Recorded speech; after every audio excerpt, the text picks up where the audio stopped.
unidades monitor, entendido, ¿cierto? La dosis umbral. ¿Sí? Determinísticos, estocásticos. La radiodermitis es un determinístico estocástico.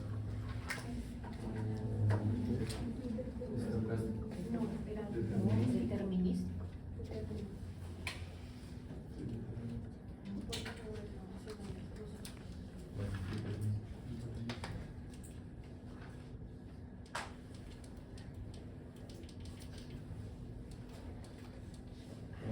Dosis, órganos en serie, ¿sí me entendieron? ¿Sí?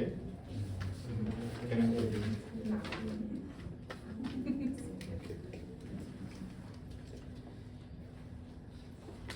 Los órganos están compuestos de diferentes tipos de células, ¿cierto? No todos los órganos se componen del mismo tipo de células. Hay células escamosas, hay células epiteliales, hay células grandes, células pequeñas. Y eso hace que, como todas las células tienen una diferenciación, algunas sean más resistentes a la radiación respecto a otras, ¿sí? Por eso hay, por ejemplo, el tálamo, el cerebelo, el quiasma óptico, el nervio óptico, la médula. Este tipo de órganos se componen de células que no tienen la suficiente capacidad o la suficiente resistencia a la radiación, es decir, que son más radiosensibles respecto al estómago, al hígado, a los pulmones, que sus células tienen la capacidad de recibir más dosis de radiación sin verse dañadas, ¿sí?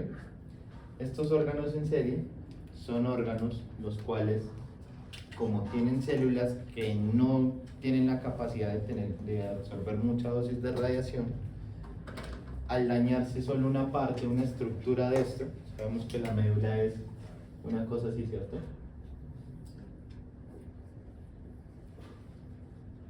¿Cierto? Entonces, este corte, digamos que está acá. Y que en este corte se dañó esta parte de la médula, ¿cierto? Es un trozo pequeño, o sea, no es prácticamente nada respecto a todo el componente de la médula, pero por dañarse, porque esta parte de la médula recibió más dosis umbral o más dosis de la que puede recibir, se necrosa, se muere, y eso hace que toda la médula deje de funcionar. O sea, si solamente se dañó en este punto, que es un punto pequeño, toda la médula deja de funcionar. ¿Listo? ¿Por qué? Porque no tiene la capacidad de regenerar. Este órgano no tiene la capacidad de regenerar sus células dañadas. Y eso hace que haya una falla sistémica de todo el órgano. Esto pasa en el cerebelo, en el tálamo, generalmente en órganos del sistema nervioso central.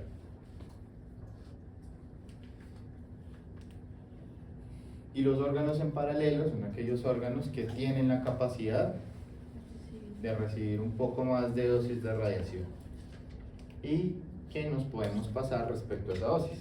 Es decir, aquí el hígado, digamos que estábamos irradiando esta zona de acá, pero esto se irradió más, ¿cierto?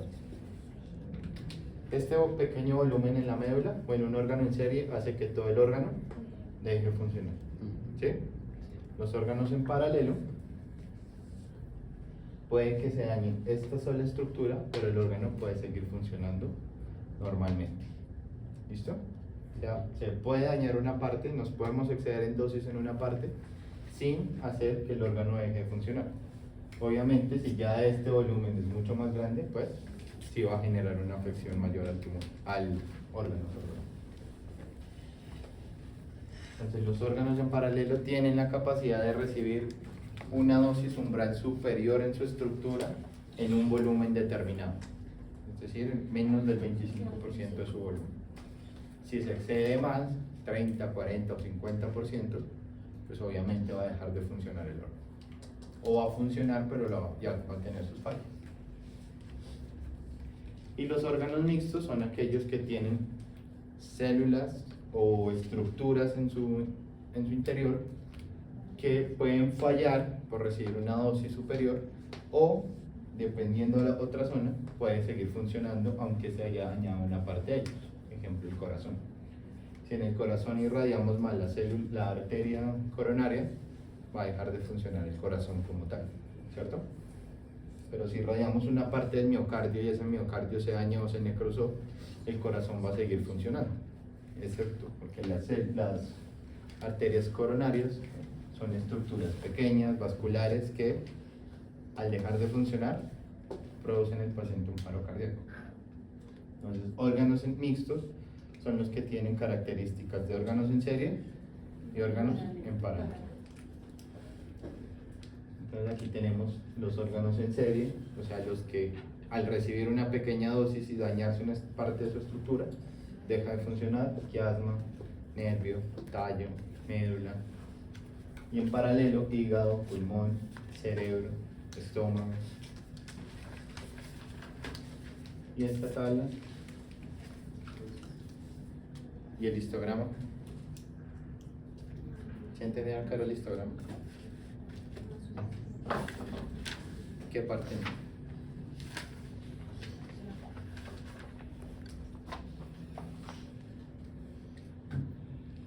Este histograma lo hace física médica, lo hace el dosimetrista cuando ya hemos hecho la simulación, cuando el médico ya ha pintado los órganos, que ya vamos a ver más adelante cómo se pinta, y ya cuando física médica ha hecho la planeación. Entonces, cuando ya está prácticamente hecho todo el tratamiento, física o el dosimetrista lo que hace es hacer un histograma dosis-volumen. ¿Qué es el histograma dosis-volumen? Es una gráfica, y en esta gráfica vamos a tener lo que es el volumen total del órgano y la dosis que se va a administrar.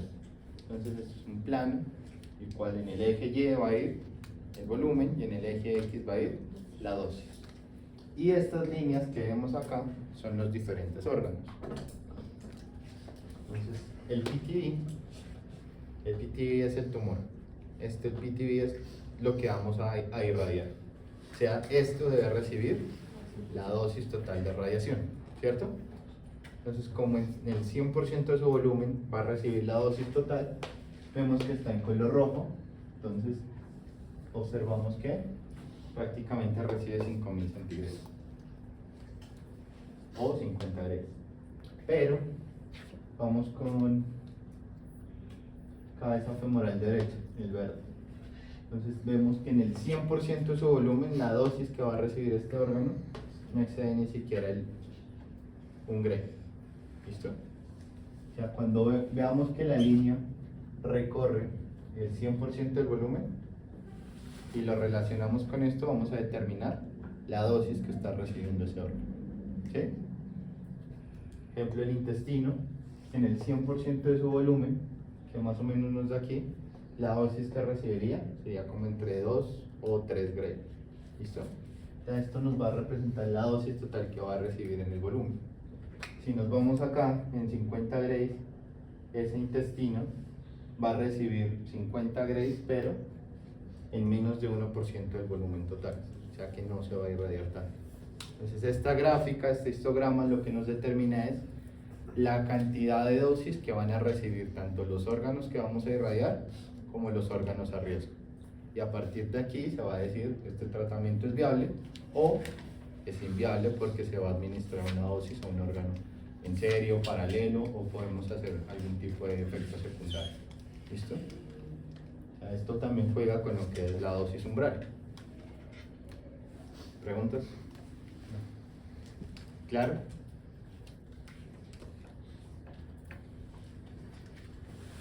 Y esto que dije que les iba a explicar aquí es el bolus. ¿Qué es un bolus? Es un elemento que está compuesto de un material similar a la densidad del agua o a la densidad del tejido. Es decir, va a tener prácticamente como la misma formación.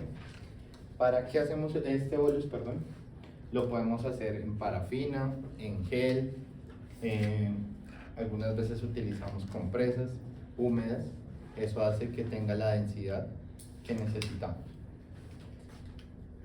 Este bolus lo colocamos sobre la superficie de la piel, generalmente en tejidos que son de tipo irregular.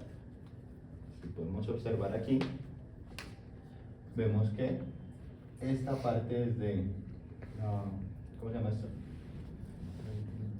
¿No?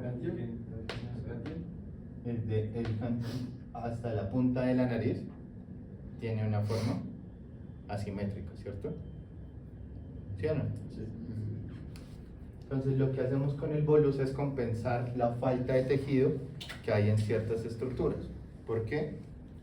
Porque como les expliqué, cuando vamos a irradiar, los fotones van a salir con determinada energía. Porque digamos que el tumor está acá, necesitamos que la dosis llegue 100% al tumor, ¿cierto? Pero como va a atravesar ciertas estructuras, en ese paso de estructuras se va a dejar energía. Si necesitamos que el fotón llegue acá con el 100% de la energía, esto debe salir con más o menos energía. Con mayor energía.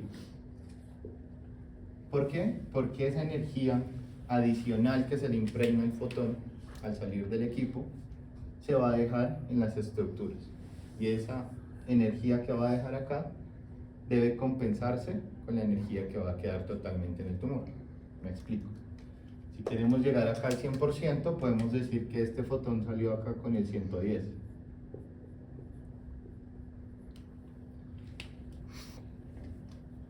¿Qué pasa con ese 10%? Ese 10% lo va a dejar en el transcurso de las estructuras que va a atravesar. ¿Sí? Como esta parte tiene más tejido en la punta de la nariz que en la parte superior e inferior, ¿qué pasa con esto? Va a tener menos tejido que atravesar y por ende va a llegar con mayor energía al tumor, ¿cierto? Sí. Entonces vamos a sobredosificar esa parte. Entonces lo que hace el bolus es compensar esa falta de tejido para que los fotones tengan más estructura que atravesar, dejen la energía que necesitamos para que llegue al tumor con la energía necesaria. ¿Sí? ¿Claros?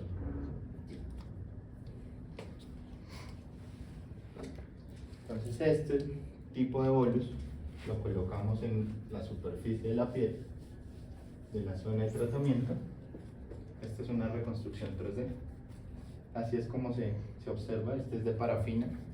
Se hace un molde de parafina sobre la nariz, se la ubica y ahí los fotones van a dejar su energía para llegar hasta el lugar que necesitan. ¿Profe, eso lo armamos nosotros? ¿O? Sí. Física hace la determinación y dice: en esta estructura necesitamos un bolus de 0,5 milímetros, de 1 centímetro, de 2 centímetros, dependiendo de la estructura. Esas medidas que el profe da son de, por decir, de grosor. Seco. Puede variar, o sea, una lámina de estas puede ser del mismo grosor toda, o en unas partes más, en otras menos. No, generalmente es completa, pero como la estructura es irregular, entonces va a compensar la zona que está. Ejemplo, en esta parte. Esta es la superficie del paciente, la parte azul, ¿sí? Si vemos que del punto A al punto B falta tejido, ¿cierto? Entonces, cuando los fotones pasen por aquí, ¿dónde va a haber mayor dosis? ¿En el A o en el B?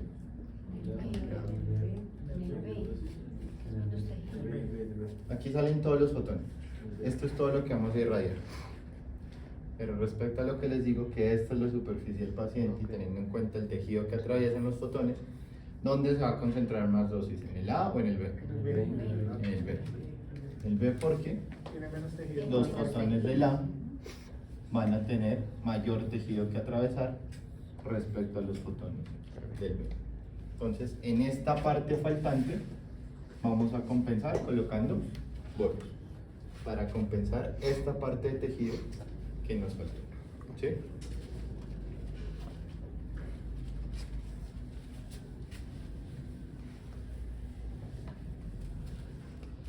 Digamos que el bolus es como una barrera que nos va a determinar o le va a restar la energía necesaria al fotón para que deposite la energía que necesitamos en el tratamiento. ¿Está claro? ¿Preguntas? ¿Y parafina y qué otra? Parafina o gel generalmente.